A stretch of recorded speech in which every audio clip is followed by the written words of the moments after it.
Welcome to BFC Live, the daily video and podcast series of Business of Cannabis. BFC Live highlights the companies, brands, people, and trends driving the global cannabis sector.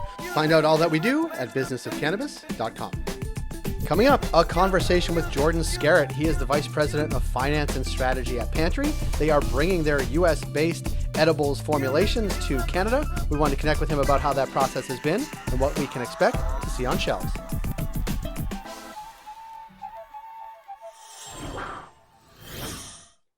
Jordan, thanks for being here. Thanks for having me.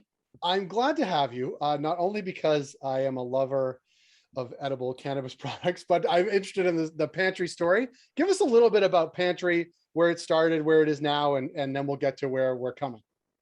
Yeah, so Pantry is a better for you edible company. And the real inspiration came from our co-founders who have both been joint consumers for a very long time. And eventually, their lungs started to retaliate and fight back. So naturally, they decided to switch to healthier consumption methods. And that brought them into the edible space. And while they're on their edible search, as many consumers do, they flipped the packaging over and looked at the nutritional facts and soon realized that there was, one really overwhelming common theme. They were all highly processed, highly artificial, low quality junk food that just happened to have cannabis in it. And this is Los Angeles we're talking about. So, like the health conscious capital of the world. So there seemed to be like a large disconnect between health and wellness and the cannabis space. And they knew they weren't the only people that felt that way and wanted healthier edible products. And that's really when the light bulb went off and Pantry was created. And, for us, everything starts and ends with our products. So we're very focused on the ingredients we use, that they were of great, quality, they were properly sourced, because garbage in becomes garbage out, and we didn't want that. So we decided to partner with Michelin star chefs to develop our recipes. We got insight from nutritionists and doctors to ensure our products had adequate nutrition. And then in terms of formulation, it was kind of the litmus test for us was, would you buy these products even if you remove the cannabis out of it? And that's really how we built our product line. And our product line is created for consumers that ultimately care what they're putting into their body and aren't just looking for benefits provided by THC or CBD, but desire other functional ingredients to help fuel them throughout the day or night. So for example, in California, our Good Day Bites, they have lion's mane to support cognitive function. We have our Night Bites with CBN and valerian root to promote relaxation and sleep and so on. So we've created a suite of products that have several additional benefits, and we're ultimately trying to elevate the standard of what an edible is and offer more than just candy and cannabis. Yeah. It's interesting because sort of the Pantry story marries up with sort of the data and analytics we know from consumers who are buying edibles, especially, right? It tends to skew more discerning, it tends to skew older. It tends to, because it's older and more refined, like the flavor in most edibles hasn't actually caught up to that demographic that's actually buying them yet. But I think we see with Pantry and some other brands too, and sort of the more mature markets, California, Colorado, that like this is not only just an emerging part of the sector, but it really increasingly important. And I think, and I'll ask you this question, like really sets the tone, I think, for the rest of the cannabis industry too, is that, garbage in is something we ought to pay attention to, that, candies just for their, candy's not the only format that people want to eat, can eat. Like we ought to be offering sort of a full suite of products for the full suite of cannabis consumers. And I think Pantry's like sort of right in that sweet spot, having come from LA, especially.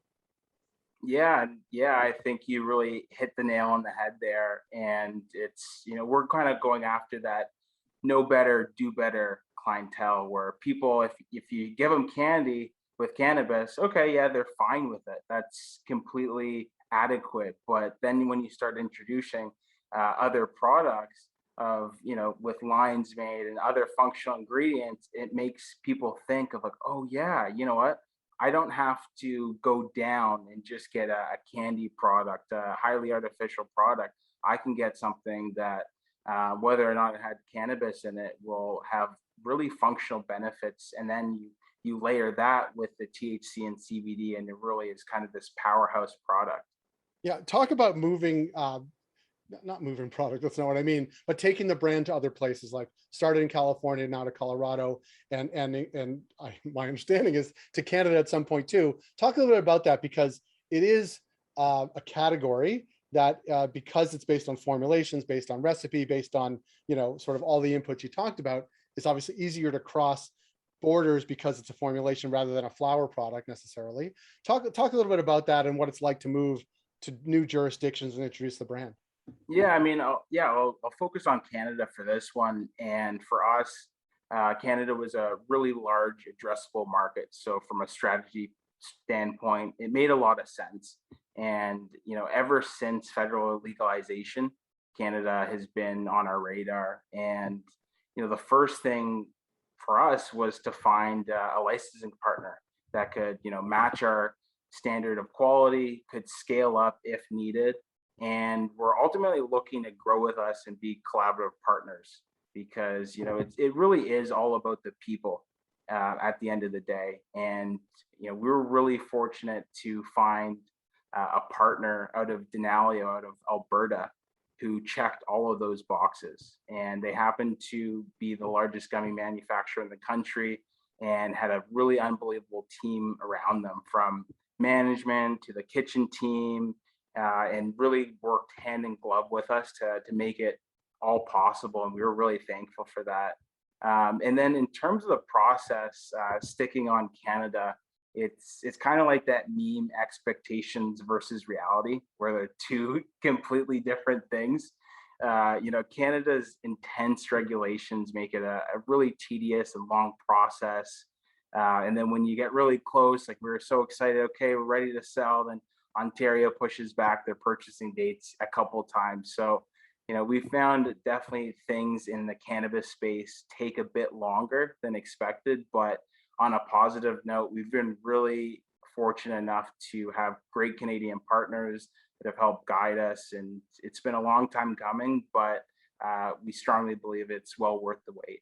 Jordan, so thinking about, like, how do you believe cannabis consumers in Canada are actually enjoying the edible array right now? Like, I mean, enjoying it, maybe not the word, but like finding the full array. Right. Yeah. And I mean, I think there's a great question. And, I'd love to see like a LinkedIn survey on this, because I think it really depends on who you ask. So, looking at my friend circle, I would say the majority of edibles in Canada are all right. And my friends have been enjoying it. Most of them consume cannabis from a relaxation and a wellness standpoint. So they're consuming anywhere from 5 to 10 milligrams. So that's a dosage that kind of works within the bounds of Canada. And but one thing I found really surprising and interesting since Canada introduced edibles, are that new consumers it brought to the market. And I have some close friends whose parents got into edibles as a way to help them sleep, or for a way to help them relax after work. And these are the same people like 5 years ago that had perception of cannabis being this terrible thing and something to avoid. So I think through that lens, I think Canada's rollout of edibles being lower dose makes it less intimidating for someone who's kind of curious. And it ultimately brings more credibility to the industry. Not to mention, some of these consumers, like if you're having trouble sleeping, these are very loyal consumers. Once they find a product they like, they stick with them. So I think there's some benefits there for the brands. And once you get that initial buy-in, I think the cannabis culture transforms entirely from this hush hush topic to a more mainstream, in the sense that it's not taboo to talk about in larger circles. And cannabis, in my opinion, is something that can help a lot of people with things like sleep, anxiety, and many other ailments, I think, more effectively than a lot of these pharmaceutical alternatives. And I think consumers are really starting to realize that. So I'll give Canada some credit on that rollout. On the flip side, I think the lack of branding and the restrictive marketing channels make it really difficult for brands to differentiate, to educate, and properly connect with that end consumer in ways that are currently being done in other states. And also just talking about dosage, there's a lot of high dose consumers that have even chronic pain, and having a 10 milligram per package limit is really a no fly zone for them, and it completely alienates any high dose consumer from buying legal edibles, and those are the people that are still on the illicit market. So in the coming years, I'd love to see those marketing restrictions loosen, as well as that maximum dosage increase, which I think is better for the consumer, ultimately better for provinces from a tax standpoint, and better for the brands as well. So overall, I think it's been it's been good progress, but I do think we're not at the finish line just yet. I'm going to take that snip and send it directly to Health Canada. Jordan, give us a hint. What will be the first couple of products that we'll see from Pantry on shelves? Yeah, so we're bringing 2 gummy flavors for our initial launch. One's going to be passion fruit guava, which will be THC only, and the other is going to be a peach flavor, which will be 1-to-1 THC and CBD. And I gotta say, Denali has done an unbelievable job with the texture. The overall flavor profile is packed a punch, and we couldn't be more excited.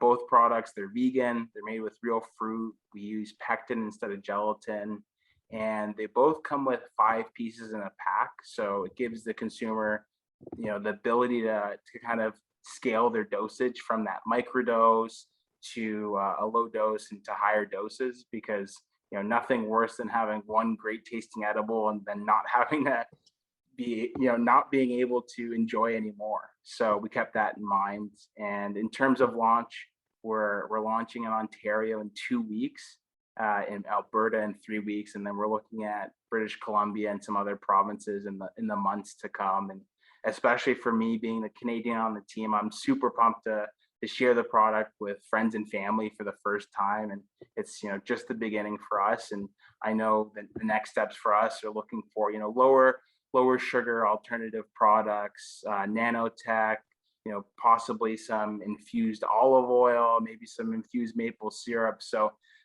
this is really just the beginning for us, and we're going to look to continue to innovate and develop some more unique and healthier products for the Canadian market. I like that the Canadian on the team is pushing for infused maple syrup. That's so on brand. I love it. That's it.